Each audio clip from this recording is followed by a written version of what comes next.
Qu'est-ce que le COVID a révélé ici au Québec dans le monde de l'éducation? Je pense que c'était un immense navire. Hein. Ça, on le savait déjà, que c'était une grande machine, mais une grande machine qui a immensément de difficultés à repartir en temps de crise. Depuis vraiment longtemps, on met de l'avant l'importance du leadership pédagogique, du sens de l'initiative en milieu scolaire.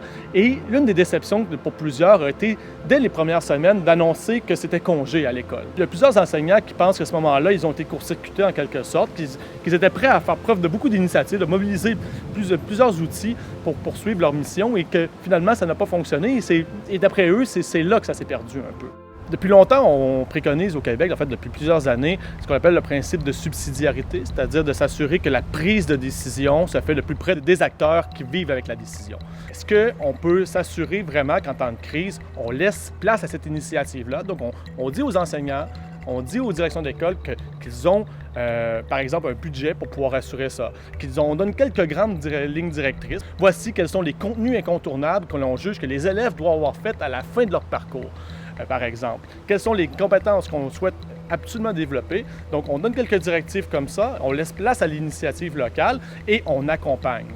Un plan de gestion de crise en temps de pandémie comme celui actuel pourrait ressembler aussi à un plan de gestion de crise qu'on pourrait déployer dans le contexte, par exemple, d'inondation. Tout simplement, d'assurer que les enseignants puissent maîtriser des outils pour enseigner en ligne, que les élèves les connaissent minimalement et ont le matériel informatique pour pouvoir, ou encore technologique pour pouvoir poursuivre les activités éducatives.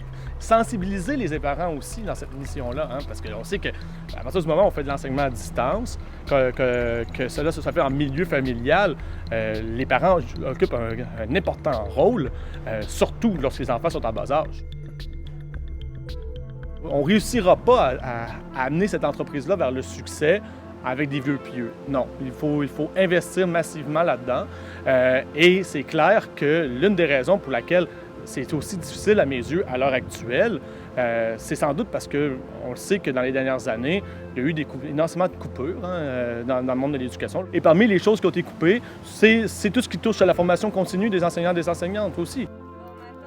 Les leçons que je retire de toute cette aventure-là sont surtout de nature politique, c'est clair. Il y a un flou qu'il va falloir vraiment éclairer, qui est tout le partage des rôles et responsabilités de la part des acteurs.